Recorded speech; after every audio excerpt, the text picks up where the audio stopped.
Bem-vindo ao canal escatológico. Bom, nós cremos que a Terra está imóvel pelas observações, pelos experimentos que comprovam a imobilidade da Terra e o movimento do Sol, da Lua e das estrelas. Acreditamos nisso, acreditamos na revelação das Escrituras a respeito desse tema. Bom, aí uma pergunta, não é? Então, vou ler um trecho aqui para vocês desse livro Deus e Cosmos, que demonstra que os terraplanistas estão corretos em criticarem a NASA, as agências espaciais em geral, essa mainstream mídia, essa grande mídia, não é? E vou ler esse trecho aqui e certamente vai demonstrar, que a verdade ela não pode ser a verdade sobre o movimento ou não da Terra. É uma questão, no final de tudo, de se crer na revelação divina. De se crer na revelação divina. Do mesmo modo que os globoloides acreditam no Big Bang, acreditam aí na gravidade, na evolução. É uma questão, no final de tudo, é uma questão de fé. Então eu vou ler esse trecho aqui muito interessante, e será esclarecedor tanto para globoloides quanto para terraplanistas. Em março de 1616, a Congregação Geral do Index regulamentou que a doutrina do movimento da Terra e imobilidade do Sol era totalmente falsa e contrária às Escrituras. Correto, é isso mesmo. O tratamento dado pela Igreja Católica ao caso de Galileu tem causado aos cristãos embaraços sem fim, porque os globoloides eles generalizam isso de modo a zombar de todo aquele que crê nas Escrituras, porque eles acham que eles têm a verdade absoluta por causa da pseudociência, que é, no fim das contas, a religião deles, não é? O tratamento dado pela Igreja Católica ao caso de Galileu tem causado aos cristãos embaraço sem fim. Após suportar um ridículo de séculos, a Igreja Romana, em outubro de 1992, finalmente reverteu seu julgamento sobre Galileu. Mas estaria em erro a Igreja Católica Romana quanto à sua condenação de Galileu? A questão não é tão clara como supõe a maioria das pessoas. De fato, a questão de movimento absoluto dificilmente poderia ser respondida em âmbito científico. Então, vou repetir. De fato, a questão de movimento absoluto dificilmente poderia ser respondida em âmbito científico. Está claro que as estrelas e a Terra estão em movimento em relação umas às outras. No entanto, isto pode ser explicado por diferentes modos. Poderíamos tomar a Terra em movimento em relação às estrelas fixas, ou poderíamos tomar as estrelas como se movendo em relação a uma Terra fixa. Ou poderíamos tomar ambos em movimento com relação a um outro ponto fixo. Do ponto de vista observacional, todos esses modelos são equivalentes, pois tudo o que podemos observar é o movimento relativo e não o movimento absoluto. Alegar que realmente é a Terra e não o resto do universo que está se movendo é ir além da evidência observacional. Vou repetir, né? Vou repetir e vou marcar aqui. Alegar que realmente é a Terra e não o resto do universo físico que está se movendo é ir além da evidência observacional. É ir além da evidência observacional. Aí eu me lembro, né, que as escrituras dizem: não ultrapasseis o que está escrito.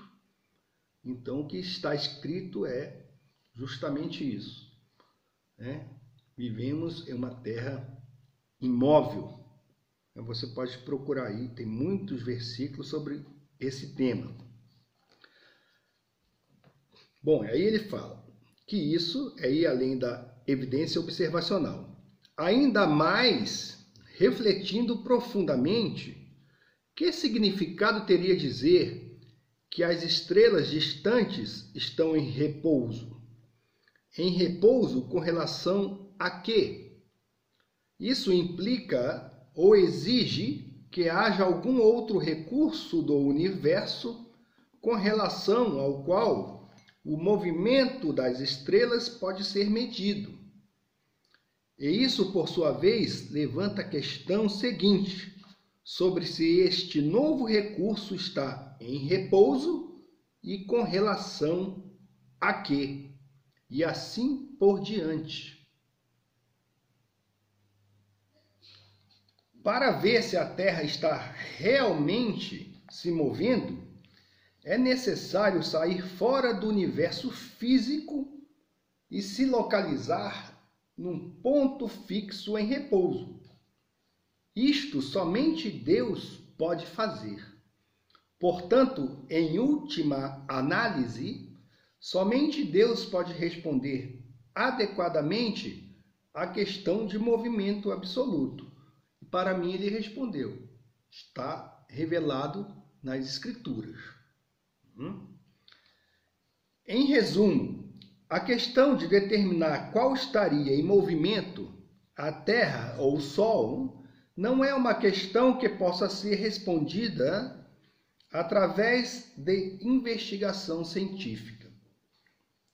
Bom, eu acredito nas Escrituras Sagradas, que elas revelaram esse ponto, revelaram a existência de um domo e que as experiências que nós fazemos apenas comprovam as escrituras. Então, as experiências que os terraplanistas têm feito comprovam as escrituras. E também experiências feitas por globoloides, como a de Michelson e Morley, comprovaram também a imobilidade da Terra. Não há prova direta do movimento da Terra e nem pode haver. Em seu nível mais profundo, a questão até mesmo carece de significância científica. A definição do que constitui um padrão absoluto depende, vejam só, grandemente de considerações filosóficas, não observacionais, certo? E Deus colocou um limite ao homem. Ele não é capaz de conhecer tudo, porque ele deve recorrer à revelação das Escrituras, porque ele, o homem, deve, no final das contas, ser totalmente dependente de Deus. Não existe esse negócio de super-homem, não. Eu te garanto que até o super-homem, quando estiver morrendo sem Cristo, vai clamar. Ele vai clamar a Deus para que perdoe seus pecados, porque certamente estará vislumbrando as chamas do inferno, né? Então Nietzsche, ele era corajoso, né? E ele era um louco corajoso, um corajoso louco, né? Já estava lá debilitado pela sua doença e veio com essa historinha de que Deus tinha morrido, né? E no final das contas a gente sabe quem morreu. Foi o super-homem. Essa limitação do conhecimento científico tem sido salientada por muitos cientistas e filósofos de renome. Atualmente, a questão de movimento absoluto tem sido, de modo geral, reconhecida como sendo uma questão de cunho não científico. Agora vejam só, a citação aqui é de um sujeito a respeito do qual eu já falei, né? No vídeo aí que eu falo que eu não sou ateu. Então vejam só, a citação abaixo é do famoso filósofo britânico Bertrand Russell, né? Aquele que se dizia ateu, né? Bertrand Russell, vejam só, né? Aqui ele foi, né? Nessa afirmação ele foi feliz, né? Não usou de artimanhas e nem de falsidade ou desonestidade intelectual. Vejam só, Bertrand Russell, olha o que ele disse. Antes de Copérnico, as pessoas criam que a Terra era imóvel e que o firmamento girava em torno dela, uma vez por dia. Copérnico ensinou que realmente, está aqui entre aspas, tá? Entre aspas. Vejam só. Que realmente a Terra gira uma vez por dia e que a rotação diária do Sol e das estrelas é apenas aparente. Quer dizer, Copérnico dizia que nossos sentidos nos enganam, né? Então, quando nós vimos o barquinho lá sumindo, né, na dita curvatura, é que ele sumiu na curvatura mesmo. Mas isso foi muito antes de criarem a P900 da Sony, né? Não é Nikon, não, é Nikon. Então, muito antes da Nikon criar a P900. E eu, né, vamos todo mundo comprar a P900 aí, pessoal. Poxa. Bom, e que a rotação diária do Sol e das estrelas é apenas aparente. Mas, na teoria moderna, a questão entre Copérnico e seus predecessores é apenas uma questão de conveniência. Vejam só, é uma questão de conveniência. Todo movimento é relativo e não há diferença entre as duas posições. A astronomia torna-se mais fácil, vejam só, se considerarmos o Sol como fixo, ao invés de considerarmos a Terra. Entretanto, dizer algo além disso em favor de Copérnico é assumir movimento absoluto, o que seria apenas ficção. Não passa de apenas convenção tomarmos um corpo como físico. Qualquer outra convenção seria legítima, mas nem todas seriam convenientes. Está respondido, porque o sistema, a NASA, os globoloides, os físicos, a maioria deles, acreditam aí, né, que a Terra gira ao redor do Sol, porque isto é uma conveniência. É conveniente para eles manterem o sistema. É muito conveniente para gerar dinheiro, para gerar construção de foguetes, né, que podemos sair e viajar através de um sistema solar inexistente. Né? Então é isso, pessoal. Toda essa ladainha, toda essa esperneação, né? Esse ius esperneandi, esse mimimi, toda essa afronta aí a nós terraplanistas não passa de conveniência, né, por parte de pessoas que têm muito a perder.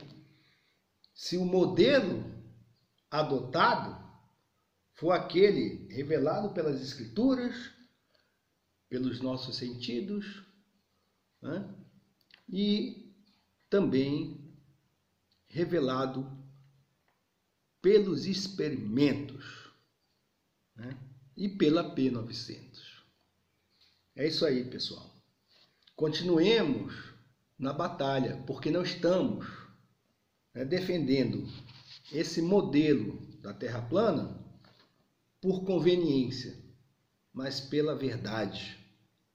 Temos que destruir esse sistema, ou pelo menos abalá-lo, para que muitas pessoas deixem de ser enganadas. Né? Deus abençoe a todos. Fica a dica.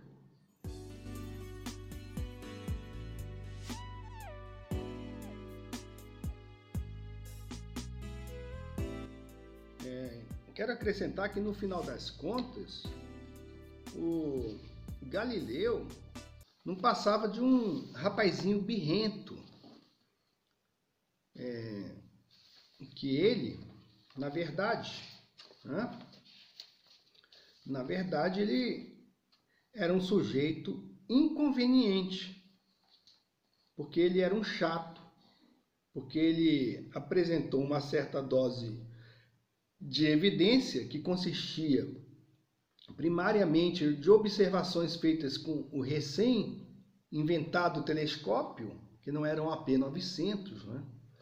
E isso incluía novidades tais como os satélites de Júpiter, as fases de Vênus, crateras na Lua e várias novas estrelas.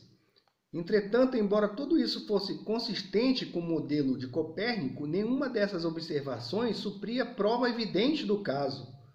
Todas aquelas observações podiam ainda ser acomodadas dentro de um modelo geocêntrico. Galileu promoveu a teoria de Copérnico de que a Terra se movia em torno de um Sol fixo. A Igreja Católica Romana afirmou ser isso contrário à Bíblia, a qual falava de uma terra fixa. Isso resultou em muito debate. Qual dos dois estaria em movimento absoluto, a Terra ou o Sol? Embora política, conflitos de classes e física aristotélica tivessem todos desempenhado papel importante na discussão, a principal objeção levantada contra o modelo de universo de Copérnico era de que tal modelo estava em conflito com a leitura tradicional da Bíblia. É isso. A principal dificuldade era que nenhuma das provas apresentadas em favor do modelo de Copérnico era conclusiva. Então é isso. Nada conclusivo até hoje, pessoal. Certo? Mas aí eles escondem isso de uma forma bem elaborada, através do sistema de entretenimento, através do sistema educacional e através do engano que envolve todo aquele esquema que mostrei no vídeo anterior. É isso. Fiquem com Deus.